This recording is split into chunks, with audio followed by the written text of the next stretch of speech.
So welcome everyone to our first office hours. Our benefit of the bargain application round opened at 10 a.m. today, so we're officially open for the final beat application window. So these office hours are to help you just it's your time to ask questions. Anything that pertains to the benefit of the bargain round, the bead grant program. I do just want to be clear up front that now that the application window is open, we cannot provide any guidance on strategy. So how to fill out your application, how to get the best or the most amount of points. Just there's no guidance or anything on that we can provide. So more general questions on the program and on the application portal and that kind of stuff. So two ways that you can ask questions. You can either drop them in the chat, or you can raise your hand and ask a question. So and another heads up, we'll be here the entire hour as long as we're getting questions. If we do stop receiving questions and everyone seems to receive the information they want, we may end a little bit early. But we'll see how that goes. So before we start taking questions, there are just a couple of updates we want to provide. So Megan, I'm going to hand it to you to get those updates. Thanks, Lauren. Did you advance the slide? There we go. So just Lauren covered this. We just opened the application window at 10 a.m. today. It will be open until 10 a.m. on July 21st. And then just a few tips for returning users. If you haven't already, test your login. New users, make sure to register as soon as possible. If you have issues with either of those, you can reach out to our advanced CBO email address, and we can help you get that sorted out. And then the other thing I wanted to mention, there are templates available for download on our website, and we can put that link in the chat.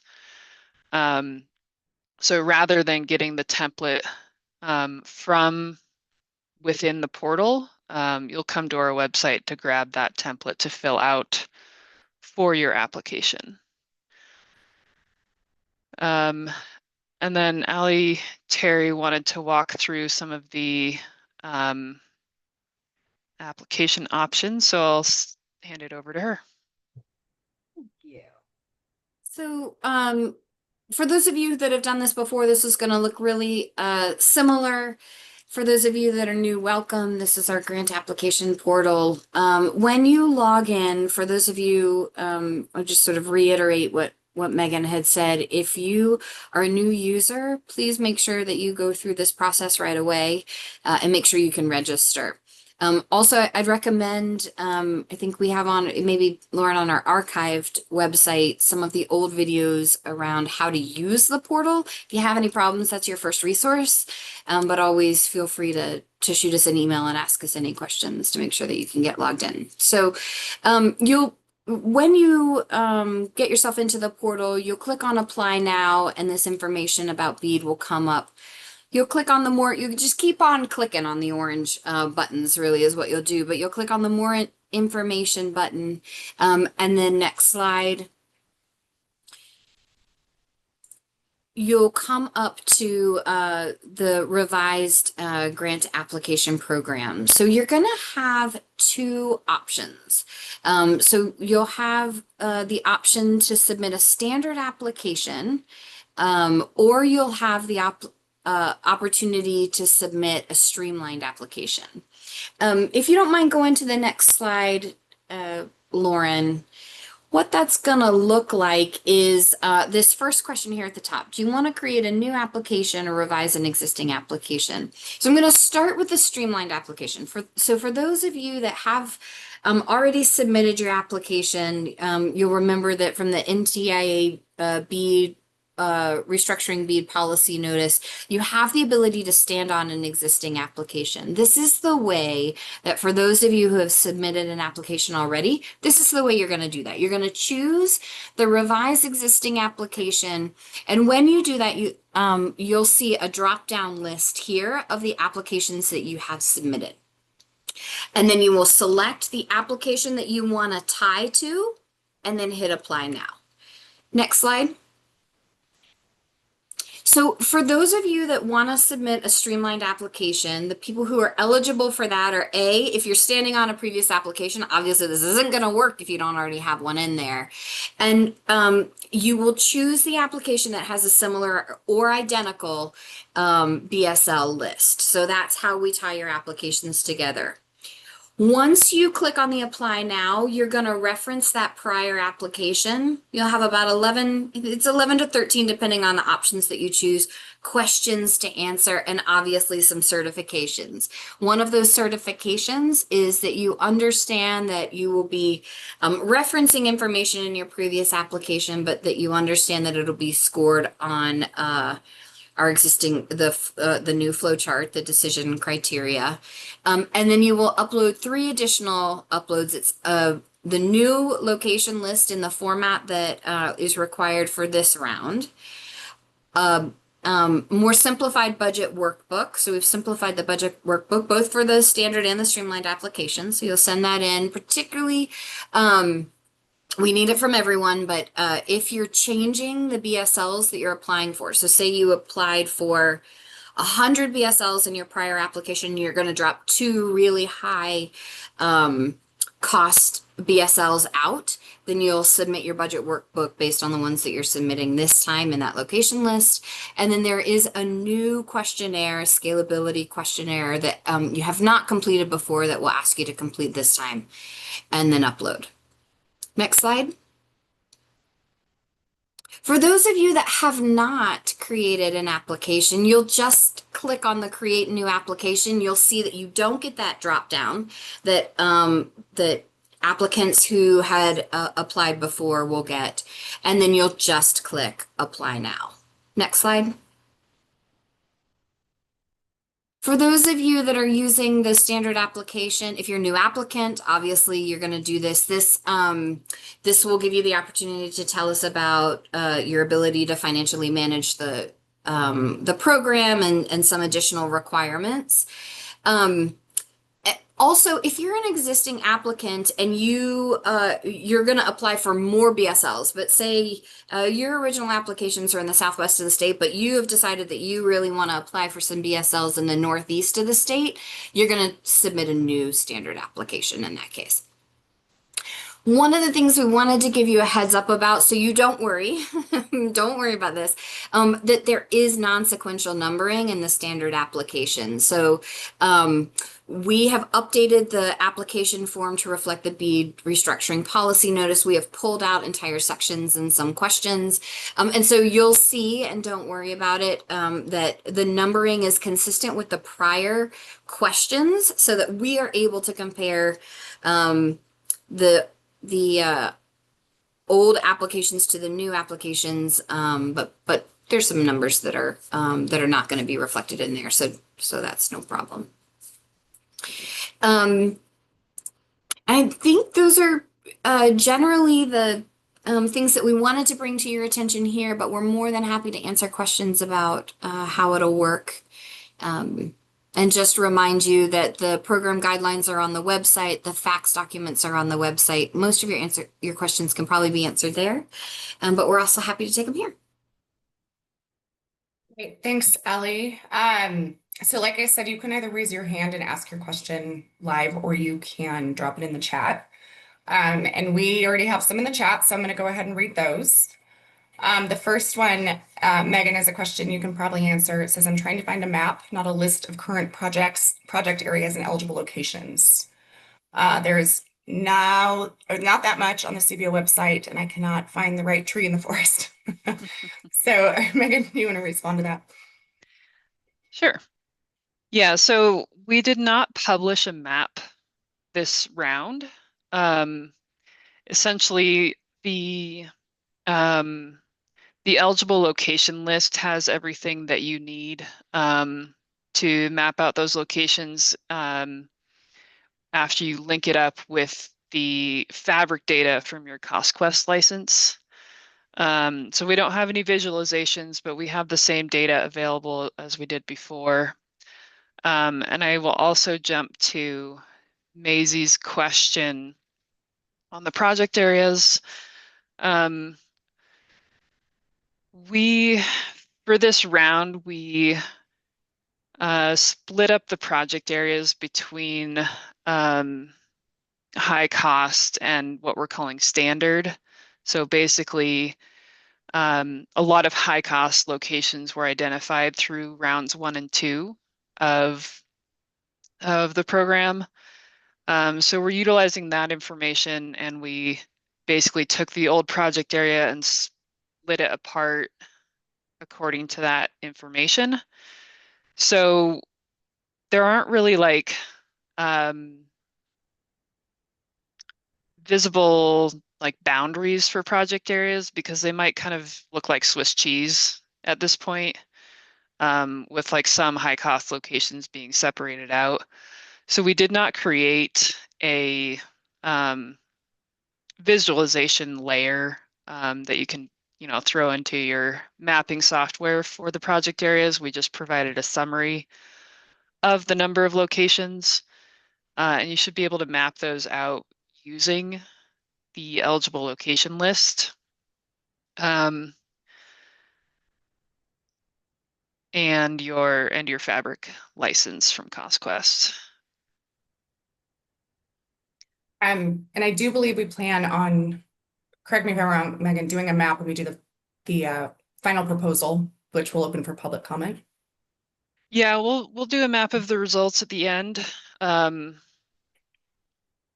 yeah, for now we had not planned on publishing a map for the application round since it's all the location data is available. Great. Thanks, Megan. And if you have follow-up or additional questions, Maisie or Oscar, just feel free for you to come off mute. Megan, the next one is also a map question. How do project areas come into play for this BEAD round? We aren't obliged or obligated to serve all BSLs in a project area, right? Oh, Allie kind of answered it too, but Megan, if you want to elaborate. Okay, yeah, these are all mapping questions. So for the project areas, we are organizing our review by project area, but you are not required to serve every BSL in the project area. When you submit your application, you will upload we're calling it a project area and location list. It's essentially a location list that includes that project area ID field so that we can identify which project areas you have applied for. And then the question, can you confirm unlicensed locations are already filtered from the BSL list? Yes, we ran our unlicensed fixed wireless, I don't know what you call the process, data collection process over the from June 16th through the 29th. And we've already incorporated the results of that process into the BSL list. All right, great. Thanks, Megan. Another thing I'll point out, I think we got a question on this through email. There are locations in our list that we put in project areas that say no BEAD. Those are still eligible for bidding because of the way the NTIA defines eligible locations. However, we have already identified that those locations may not need BEAD funding for multiple reasons. So it may be that it's funded by another grant program, or it's, a rock or a hay bale in the middle of the mountains. or it has service built using, privately funded networks that we've verified based on evidence that has been submitted. So if you see that no BEAD, that means we've identified it as not needing BEAD funding. All right, thank you. Okay, no chats, no questions in the chat at this time and no hands raised. So any other questions? Oh, okay, here's one in the chat. If you want to significantly revise your original network design, which was exclusively fiber to meet round one priority application requirement, and budget to comply with the new rubric, but cover the same or similar BSLs, can you still use the streamlined version? Now, Allie, do you want to take that one? Thank you, Melanie, for asking that question because we were hoping someone would. Yes, the answer is yes. So because the majority of the application is associated with your financial capability, which doesn't change, and your organizational information or the general area, right? So that like the wetland map that's associated with that information. The goal of creating the streamlined application is to be able to reuse all of that information and just give us information about your new proposed project. So you have some space to upload a network map, your design, which should still be uploaded. Obviously, you wouldn't reuse that if you're going to make a substantial change like that. So yes, you absolutely can. And you'll just reference the application that included those BSLs. Great, thanks, Sally. Okay. I don't see any other questions this time, so we'll wait. I know sometimes it could take a while to type them into the chat, but remember, you can raise your hand and ask too, so.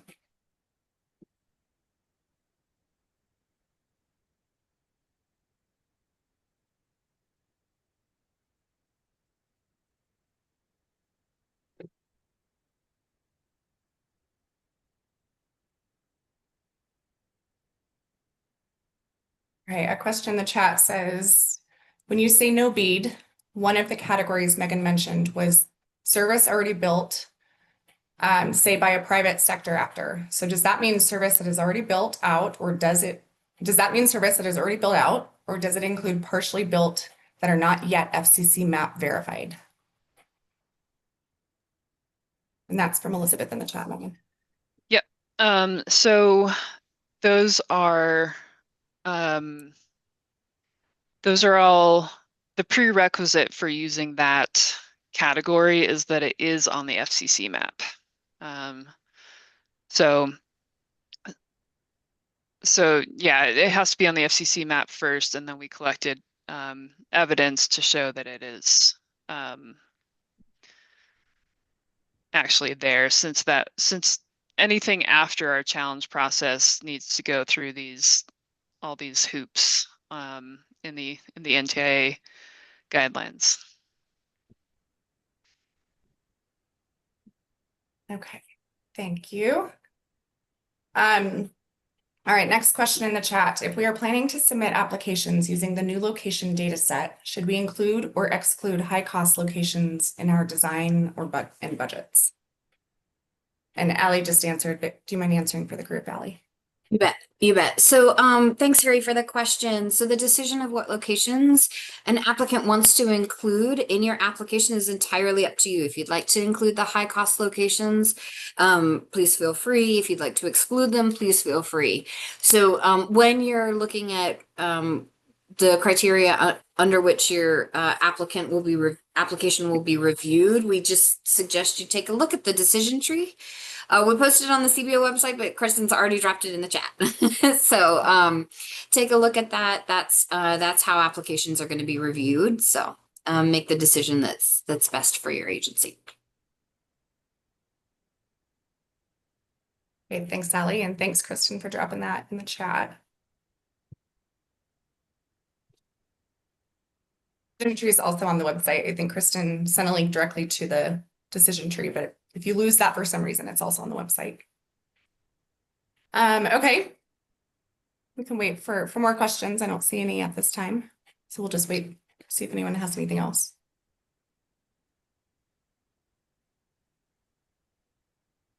Yeah, I think I have something, of course, Oscar special.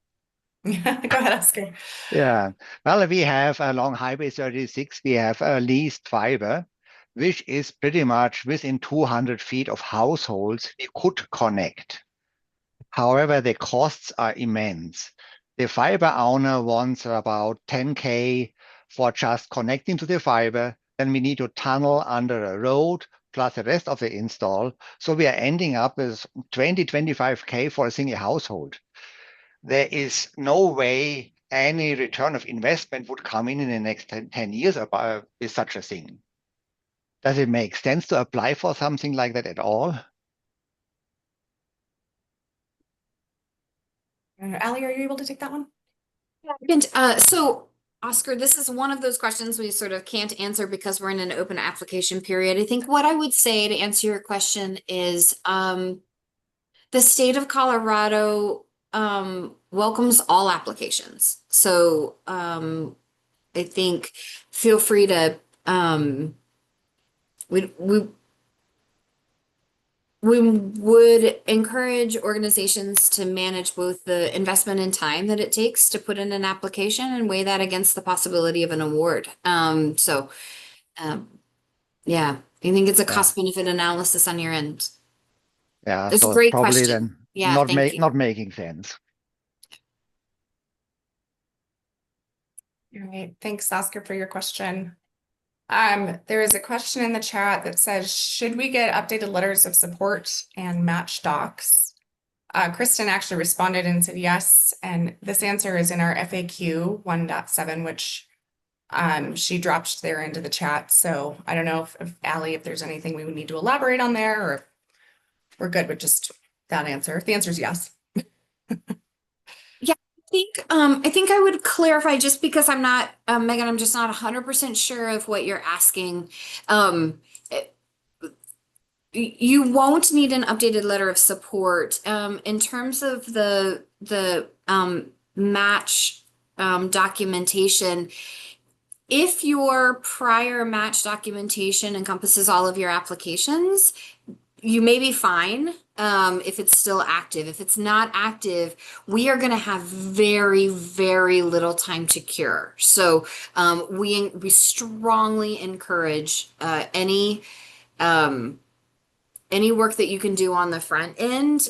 We don't want to have any sort of accidental disqualifications because something doesn't work. So happy to hear more about exactly what you're asking. If you had a match letter that was expiring, you absolutely need to get an updated and resubmit. For example, if you had a letter of match that was time limited, that would not suffice. So you would need to submit, get it updated and submit a new one. If it was not time limited, you may be all right with the one that you have. Okay, Kate. thanks, Ali, for that clarification. Okay, Kate, go ahead.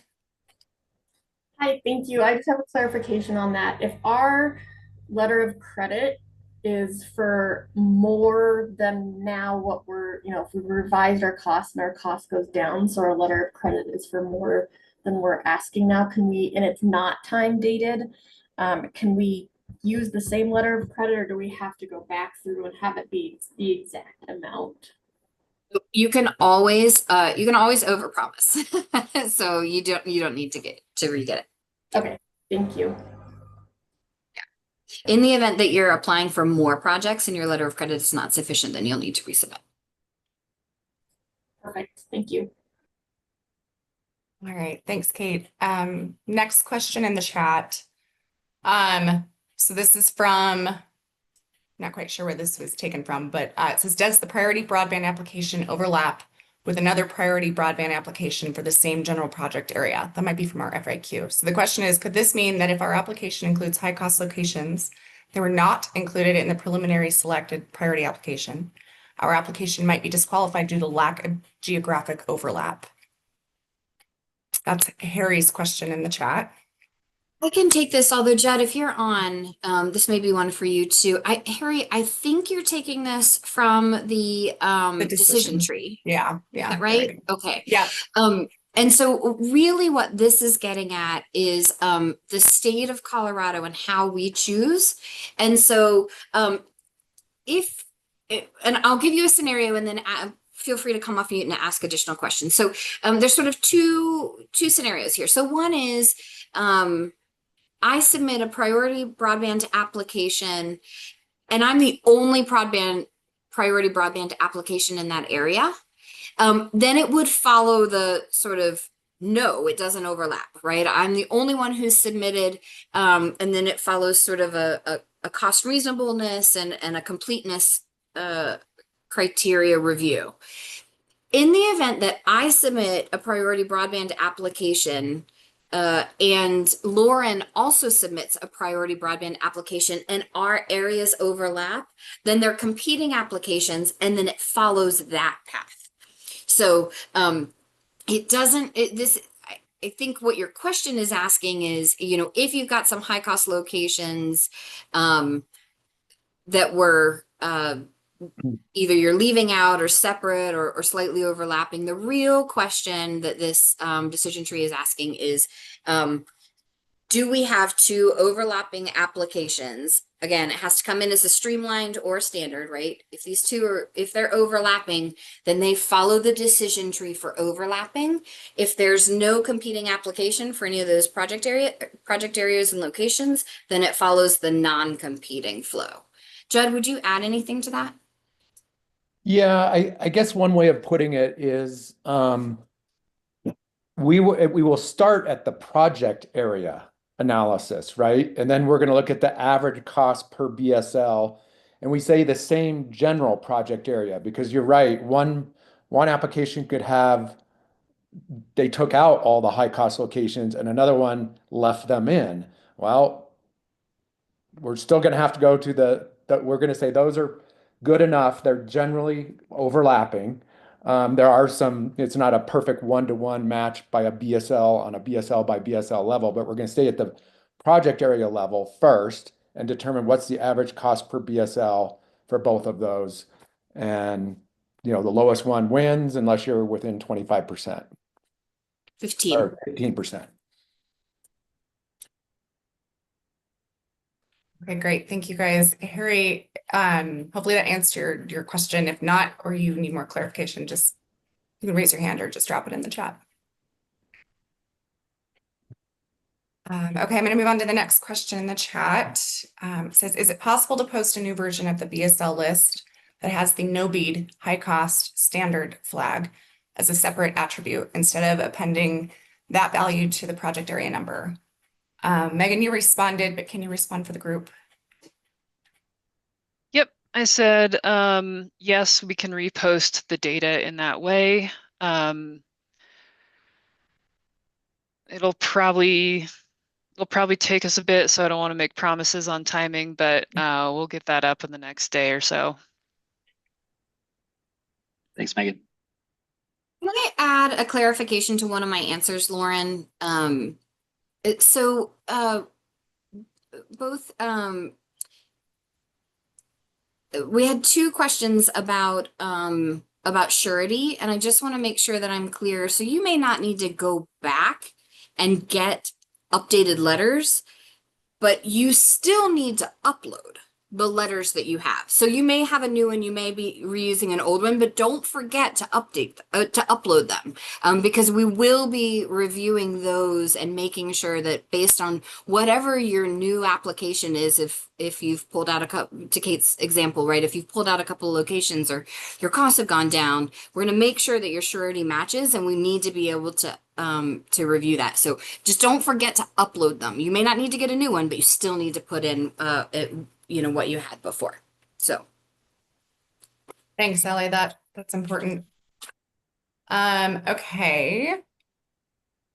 Let's see. All right. So next question in the chat says, Megan, thank you for doing that. If we want to then load these BSL lists into a mapping software for visualization, we need to merge the location IDs with the version 7 of the fabric, correct? I think you were addressing this at the beginning of the call, but want to verify. It's actually version 3.2 of the fabric. since we completed our initial, since we created our BEAD eligible location list using version 3.2 of the Fabric, we basically stick with that through the whole process and make updates according to, various NTIA guidance. But it will always be 3.2 that you need to match it up to.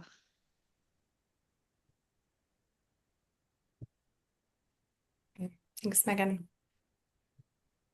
And Lauren, I got another internal ping clarification that was another good point. So we just wanted to make sure that we're being really clear, because we're dealing with this every day, that the costs that we're comparing on is an average subsidy for BSL, right? So the cost per BSL could be $100,000, right? But if you're only asking us for $500 per BSL, it's the $500 per BSL that you're asking the feds for.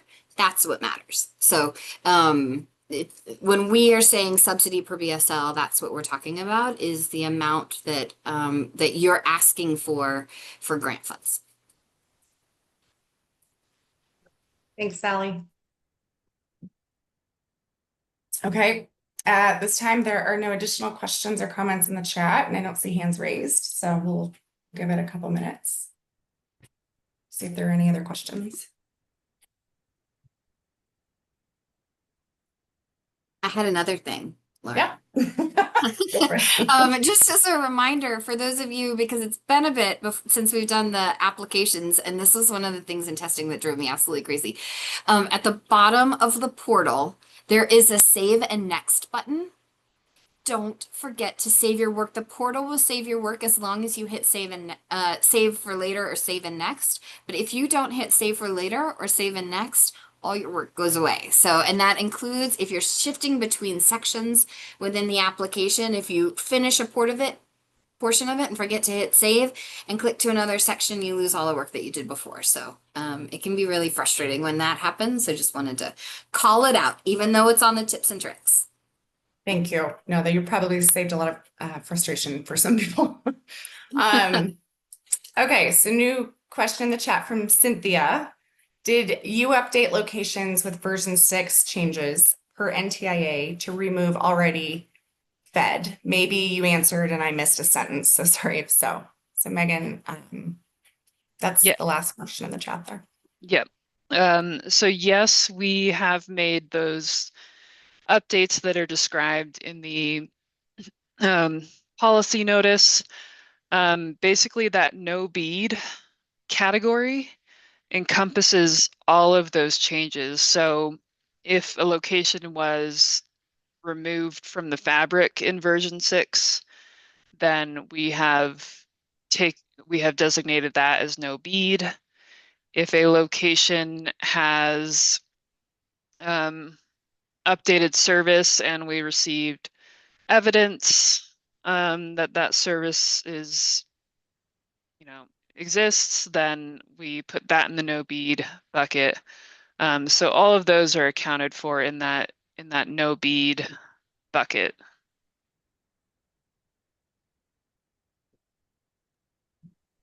Okay, thanks, Megan. Okay, so next question, to confirm the no bead addresses are ineligible for funding and are only in the address list to denote changes.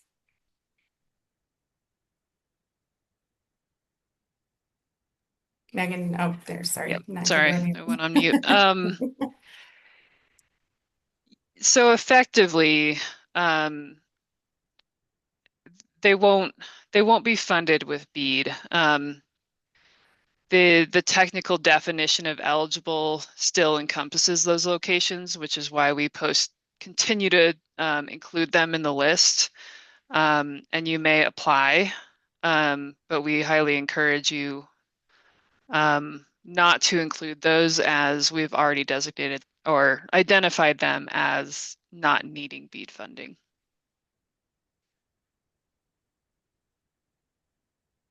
Okay, great, thank you.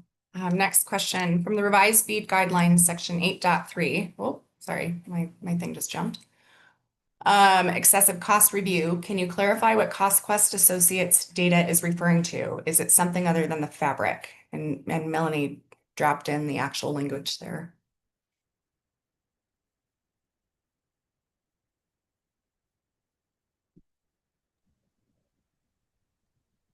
Did you want to take that one? Yeah, I can at least speak to it at a high level. So we do have access to the CostQuest data. We have access to, of course, round one and round two applications. We have, other data that the CBO over time, because we've been giving out broadband grants for quite some time, to kind of get a sense of what the excessive cost will be. We don't know what that is right now, a priori. We kind of have to see what applications come in the door. And then it's kind of at the very end, and we have an FAQ on this, I think it's coming out soon. We also have to look at the grant funds that were granted to Colorado. Do we have enough money, period, to cover all these at such, high costs? And we may have to eliminate some at that point. So we don't have a specific number. We have several data sources, and we'll have to see what comes in the door. And just adding on to what Judd said, because I think it's important and will probably be asked, because the NTIA has to review excessive costs, and they have not given us a number. So we're using multiple data sources to figure that out. And even after we do, we still have to submit it to the NTIA for approval, and they have to determine based on what we submit what high costs are. So we're trying to use data points that the NTIA is familiar with to kind of marry the two, but again, we're not really sure what the expectations are from the NTIA yet. All right, thanks everyone. David had a follow-up question to his original question about to confirm the no BEAD addresses are ineligible for funding. His follow-up was, so include them, but do not put cost into account for them. Megan just says, we can't advise. However, the CBO does not plan to award funding to those locations. I don't know if you need to elaborate for the group, Megan, or if that will suffice, but just wanted to make sure everybody saw that question and received the information. Okay, next question in the chat. Can you remind me what no BEAD means? Should we look to include these locations in our applications? So Megan, do you want to take that one? Sure. So essentially no BEAD means that we have identified these locations as not needing BEAD funding. So there's a number of codes that the NTIA has put together that we are allowed to use to say these locations don't need funding. And that includes things like it's already funded through another grant program, or it already has service, or it's mischaracterized, like maybe it's not a real location that needs service, like it was misidentified as a rock instead of a house. So it's basically all the stuff like that. Okay, thanks, Megan. Harry, hopefully that clarified that for you. All right. I don't see any other questions or hands raised, so we'll just give it a minute.